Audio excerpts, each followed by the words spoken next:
Good morning, YouTubers. What's going on? It's Sunday morning model cars and coffee. But we're going to kind of derail this one a little bit. And we've got some other videos that are going to be all blended in together. We have been working on the Roadrunner for the upcoming 24-hour cancer build. And we got some updated details. So let's get through that intro and we'll be right back.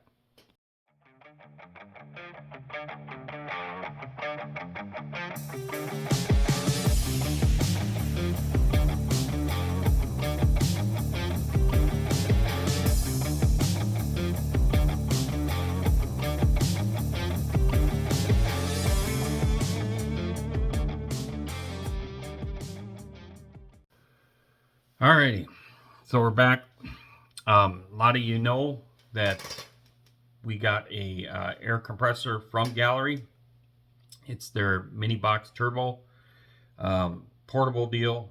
It's supposed to, I think, replace the Serene Air. I've never received their Serene Air, so I can't compare the two. But from what I'm hearing from the community is that the Serene Air is definitely a better product. From what little I've used this thing already, we're going to chop these videos up. We're going to put them all in a collage here. This thing drops pressure as soon as you're hitting the trigger, which is normal. And that's part of a issue of not having any volume to back up the pressure. So what we did here is, if you know that I've been working on this Roadrunner for the 24-hour cancer awareness group build that's coming up, we're allowed to pre-paint the bodies. So we block this thing out. We put a coat of white primer on there with the spray can. I do not have the Gallery primers at this moment in time. I heard they're phenomenal, but I don't have them. So we used the Mr. Surfacer 1500 white. And then I needed to put a guide coat on the white to block it out so I can visually see that I'm flat. And for that, I used the jar of the 1500 Mr. Hobby so that I could dilute it 50-50. A lot of people were asking, well, how did you dilute it 50-50 when it was coming out of a can? For the guide coat, it was not out of a can. It was the 1500 out of the jar, mixed it 50-50. And we used the GHAC 98 brush, and we misted that on. And even in the mist of that, you can hear that compressor trying to keep up. If you heard that hum, it had a lot of pressure drop, more than I'd like to see, and it definitely affected the atomization of the paint and how it was coming out of the gun, and then that changes how the pattern's going to be. So for a guide coat, it was a perfect test. I want to give the product a fair shake, so what I'm going to attempt to do now is paint this body in its color, because we are good. We got our last coat of white primer on this thing, and the reason we're going white is because we're going to use this Kaleido pink for the cancer build. And I'm very accustomed to this brush for shooting paint. I've got this brush working really well with the 0.5 needle in it, and this is the GHAD 68 trigger brush. This has been my favorite so far as the Gallery. I do not have the Mobius TG, and I'm going to be honest with you, I'm a little gun shy about buying it. There was some of the other ones that were the jars. You couldn't get the jars. The jars were extremely expensive. The tubes were falling off. You couldn't get replacement tubes. And then also I have the Swallowtail, the studio version Swallowtail, and I absolutely do not care for that airbrush at all. So I already have a few airbrushes that I've spent money on that are not my favorites, let's just say. This one, on the other hand, is, and it's very economy. Same thing with the 39. That brush is a workhorse. So now the 98D, I had to deburr some of the nozzle and some things in the body of the gun, and now that one there is working really well. So we're using that a lot more now. But this is my paint workhorse. And if I don't use this, then I'm usually using my Black Widow. So right now the Black Widow is, I'd say, probably the best trigger brush out there. Maybe someday I'll, you know, go down that route and get me the Mobius TG. A lot of people do say good things about it, but I'm going to go with what's working, what's tried and true, and that is this guy right here. So we're going to stay with that. Now, the main object is that we ran this on my large compressor here for a long time. It's working well. We're going to get a good evaluation on this little mini portable turbo air compressor from Gallery by using this that is tried and true for, let's see, 1, 2, 3, 4, 5, 6 models already. So 6 models this thing has been very, very well atomizing the paint, laying the paint down very smoothly. The overlap has been really good. So if it starts to spit and sputter, I may stop because I'm not going to jeopardize the whole body and have to start over. And I may have to then plug into my large scale compressor. If it's going smoothly to where the paint is laying down smooth, but it may require me to do more passes to get the coverage that I'm looking for, I will continue with that product just to give the product a fair shake. It's humming again. But for purposes here, we're going to shut the mic off. We're going to put the camera over by the booth. The booth is going to be extremely loud, and I'm kind of fighting a little cold, so I'm going to wear my respirator when I'm painting today. And so I'll shut the mic off, and I'll probably try and do voiceover the video to explain what I'm doing at that moment. And we're just going to put them all together, and we'll see what happens with this little air compressor. So we'll be right back. We're going to get this paint mixed up. And then I usually mix my paint, and then I let it pot for like 5 minutes. So we'll see you in a little bit.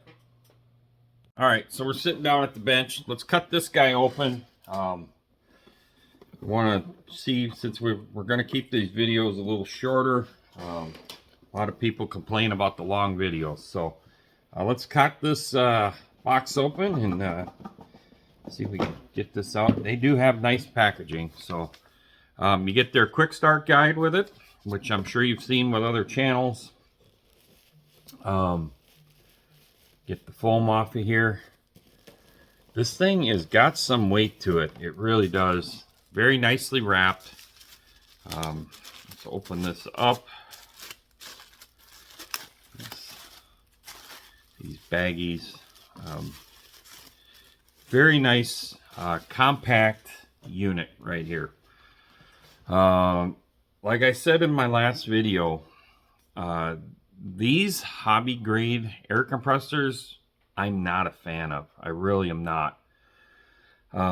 So we'll see if what I think of this thing. Now, I have watched other people's videos.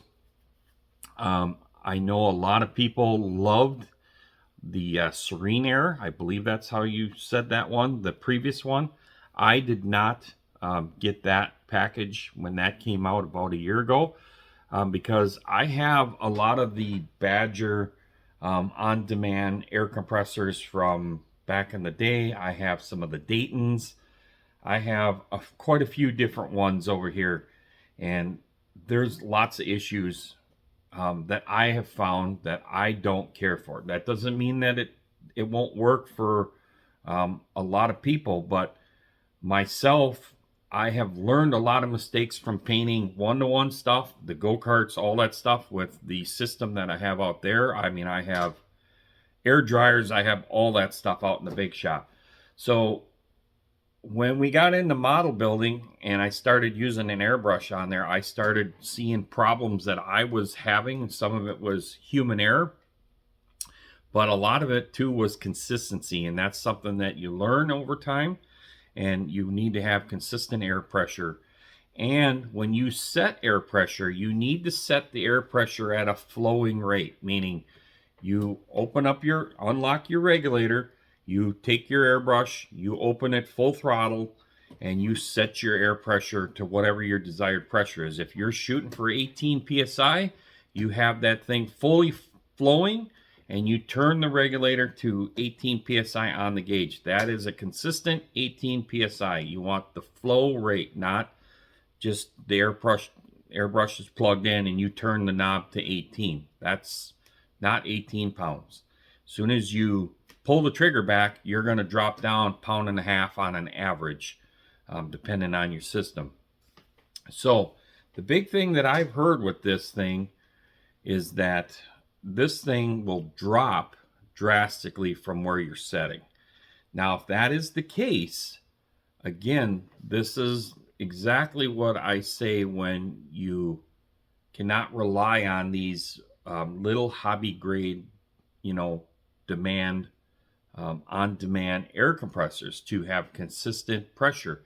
That pressure means a lot. Whatever you're painting at, if you're an 18 pound, if you're a 25 pound, if you're a 30 pound guy, that is how it's going to come out of your needle. It's going to atomize in the air, and it's going to create that fan also on how far you are as well. So some people like to paint a little closer. Some people like to be a little further, and that depends on how that fan ends up coming. When you paint, you want to overlap one stroke 50% with the next stroke with the next stroke, so you don't get tiger stripes. Now, maybe some of you don't know what tiger stripes means. Tiger stripes means is that you got to have that 50% overlap on every pass so that it's all blending across. The biggest thing I've seen with people that say, yeah, I hate the airbrush. The airbrush, it just doesn't come out right. It looks streaky. Well, that's what I'm calling tiger stripes, is that the airbrush is more refined and it's controlling that path, just like if you were to have a gun on a one-to-one car. And you're going to see that. Now, people will say, well, yeah, that's why I go back to spray cans. Well, spray cans, you got a big wide pattern. So there's the difference. We're going to give you an honest review on this, and we will let you know soon. And I will let you know if it's something that just is not my taste, and if I think it's something that's good for everybody else, then it's probably going to be a much cheaper economy way of getting an airbrush going versus the contraption that I have underneath the counter here. So here's our box. You can see that it's set max. You can see the bar here is where it goes up and down. We're going to go all the way to the max. It's kind of bleeding down. It will catch up and it will pump back up. It will say like 27 is the highest I've seen it go, 27, 28. And then when you grab the trigger, it's down in the 17, 18. So that's kind of concerning for me.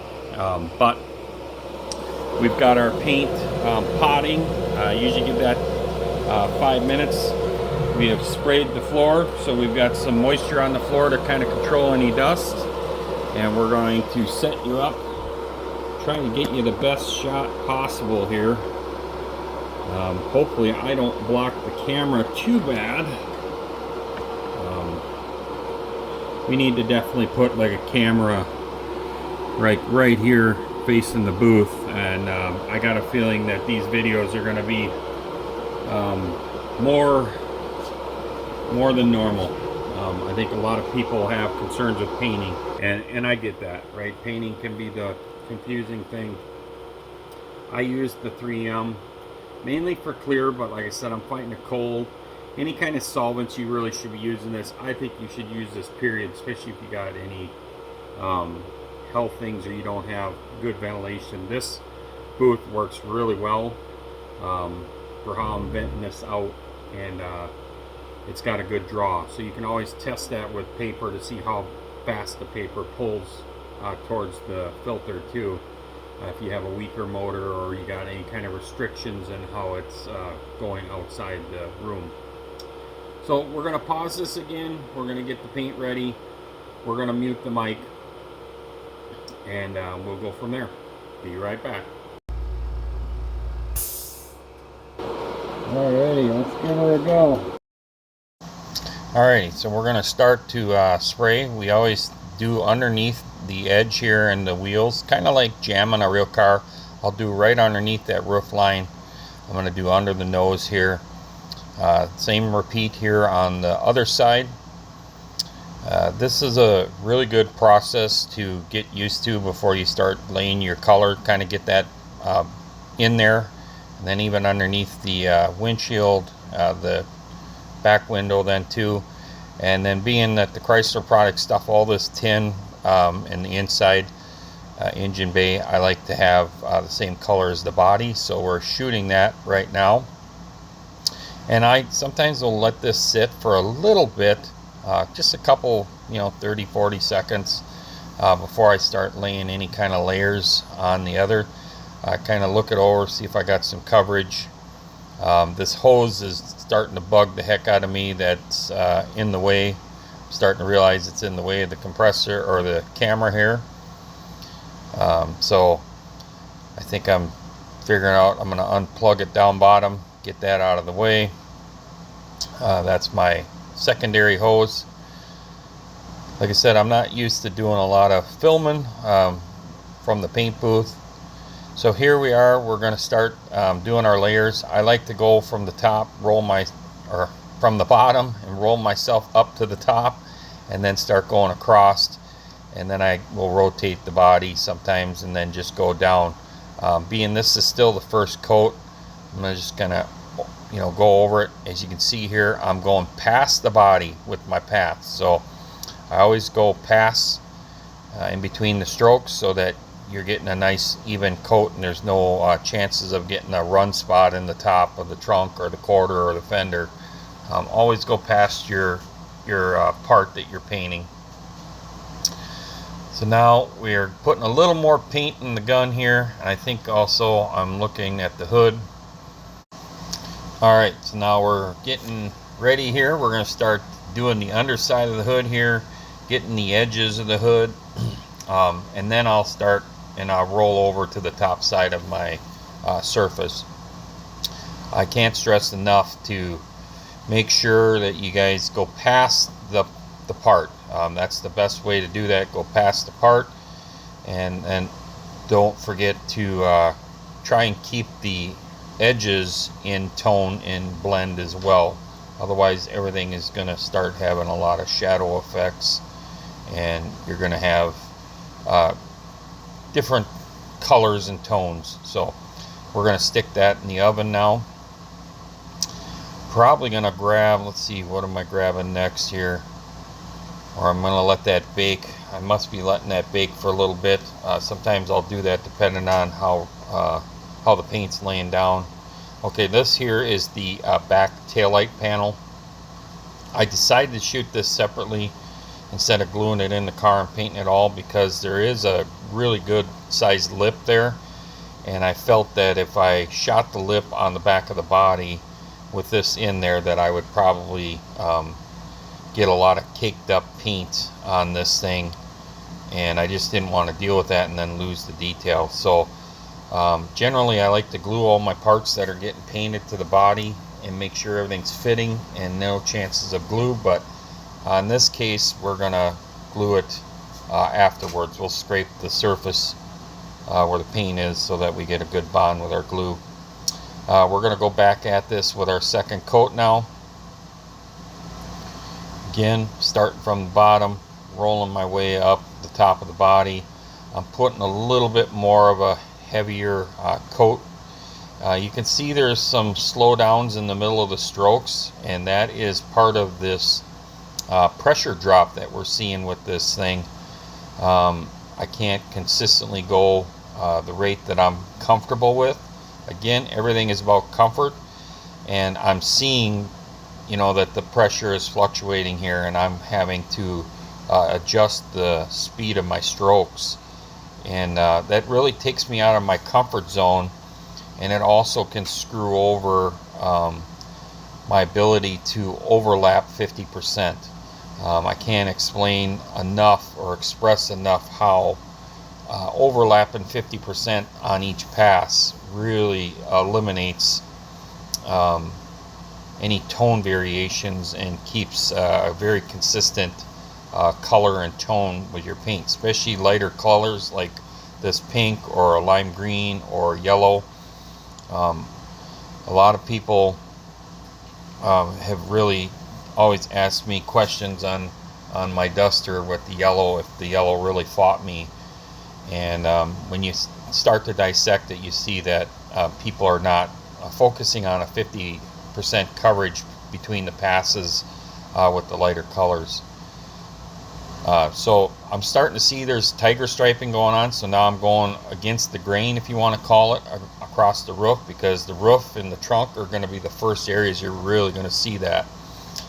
So I'm going to put the body in the oven here, let that cure so I can see what's going on, and we're probably going to be coming up to a point where we're going to stop and we're going to kind of evaluate and see what we got going on here. At this moment in time, I put the hose, unplugged the air compressor from the Turbo Mini, and I'm gonna probably flush the brush out and check it over here. So a little halfway update here. You can see here that we're getting some tiger striping because of the pressure drops in the, there's just not enough volume back there. So at this point, I feel like I've got a good first base down, and without screwing the body up anymore, I need to have consistent pressure. So I need to maintain, if you shoot at 20, you need to maintain 20. If you're used to shooting at 30 or above like me, I need to maintain that on getting my layers and then getting my overlap. It's crucial to get overlap, especially with lighter colors, metallics, lighter colors, and then you need that overlap to not gather in one spot, especially with metallics, because then the metal starts flowing around and gathering in certain areas. So what we're getting here now is that when you're making a pass, you're seeing it go strong and then faint away, and then you kind of will pause to kind of backtrack, and then you can create runs. The concept of this machine is great. It's awesome. It's small, it's compact, whatever, but it goes from powering up to 30 psi, which is maximum, and then bleeds down, and as soon as you hit the trigger, it's down to 17 psi. So it screws with all of your mixing ratios, everything. So what we're doing here with the mixing is I do a 2 parts paint, 1 part retarder thinner with the Kaleido, and I'm having really good luck with their paints in that ratio. All of them, the metallics, the base, this is just a base pink. They all work really well. But what we're seeing here is we're getting some tiger stripes in this, especially with a lighter color. This shooting a pink like this is no different than shooting a yellow. Yellows are notorious. When you talk to a lot of model builders, they'll tell you that yellows suck because you get the stripes in there. So before I get too far out of whack here, I need to get some good coats on here to get this one tone again. But for right now, I think I'm gonna have to shut that guy off and go back to Old Faithful. So we'll do another update here in a little bit, and we'll be right back. All right, YouTubers, what's going on? We are back for another update on this guy. It is pink. It is a lot of pink. Woo, is that a lot of pink? The thing with this product, it lays down really, really good. I got no complaints with the Kaleido paint. The Kaleido paint is a phenomenal product. Definitely want to try the primers. I got a few bugs in the trunk here. You can see right there. There's a couple in the roof. And I got a little bit of a run here right in the back corner. You can see it there. So we're gonna let this sit in the easy bake oven for about 12 hours, and then we're gonna block out those little areas with some real fine sandpaper, probably like a 5000, and then we'll give it another coat, and then we'll probably see what kind of debris we get in there. I don't think it'll be too bad, and then we'll get into some stickers and the clear coat, or decals or decals, or however you want to say it. But I may, you guys let me know what you think. I may go and try and do a vinyl top on this thing, put some black on this thing. We're gonna do the black stripe on the hood, And then for the 70 model, there is a black stripe that goes across the back here on the edge of the trunk. So we're gonna go with that. So I'm thinking a black vinyl roof might be looking good with a black interior, or maybe a two-tone black and dark gray interior. I know Carl said to do it white. White would look good with the pink. But if I do a black vinyl roof to match with the decals, this thing is a lot of paint. And this is a big body. So it took a good portion of the paint. There is roughly 6 coats to get that to cover.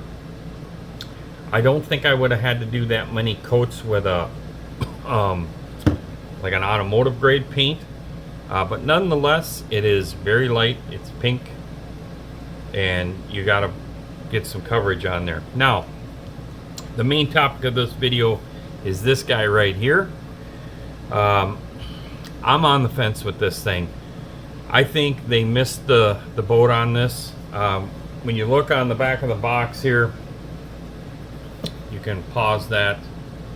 It states that the rated pressure is 8 to 36. I never seen 36.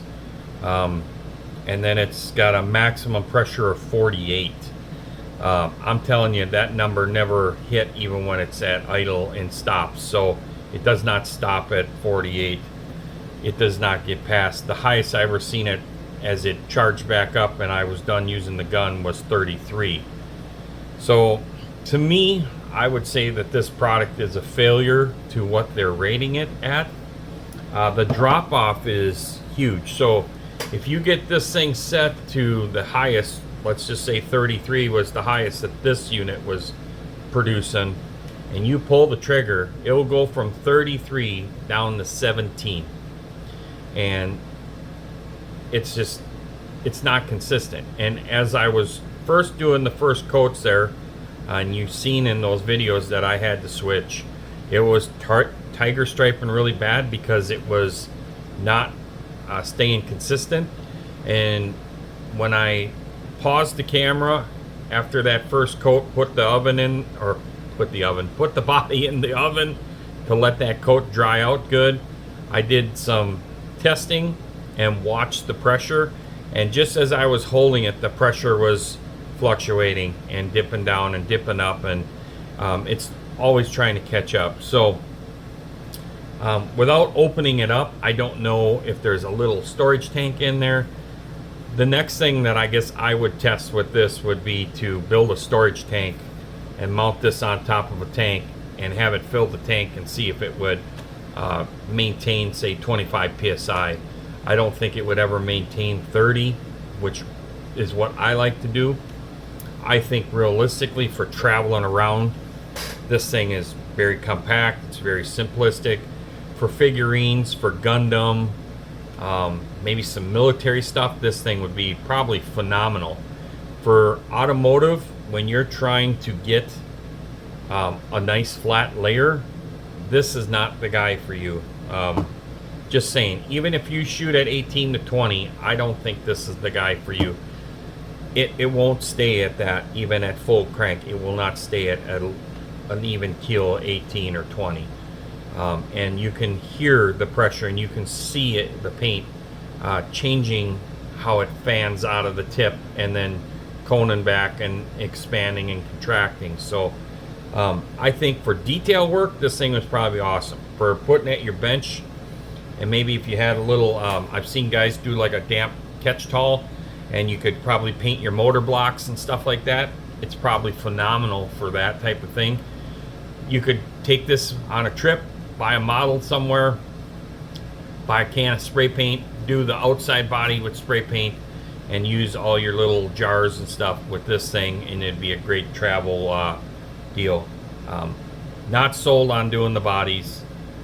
I think the concept is great, but it's just a little underdeveloped, I think, especially from what I'm hearing from the guys that love the Serene Air. Everybody thought the Serene Air was just the cat's meow, and this one here I think failed short. Love the digital screen, love the dial, Love the size. I don't know where I put it now, but there is also a nice little attachment that goes in this hole to hold your airbrush. It's got some nice suction cups on the back here to hold it to your surface so it can't rattle. It is very quiet. I mean, you'll hear a little rumbling. If you put it on top of a desk or something and there's anything near it, you're going to hear that stuff vibrate, but nothing terrible. It's not like my big compressor. But again, the Kaleido paint, a win. The gallery airbrushes are a win. This is the GHAD 68. Does a really good job. Again, I like running the big needle, the 0.5 needle. To me, that works better as far as the overlap coverage to get rid of the tiger stripes, and especially on these lighter colors like this. But that is a beautiful pink. Nonetheless, we have our test spoons are ready to go. We'll, like I said, we're gonna let this thing bake off and then address a couple issues, and we'll probably shoot another coat sometime this week. The idea is to get this one ready, get it decaled and cured, and then the Nova and this will re-clear at the same time. So that's gonna do it for this episode, and we'll see you on the next one. Thanks for watching. Peace out.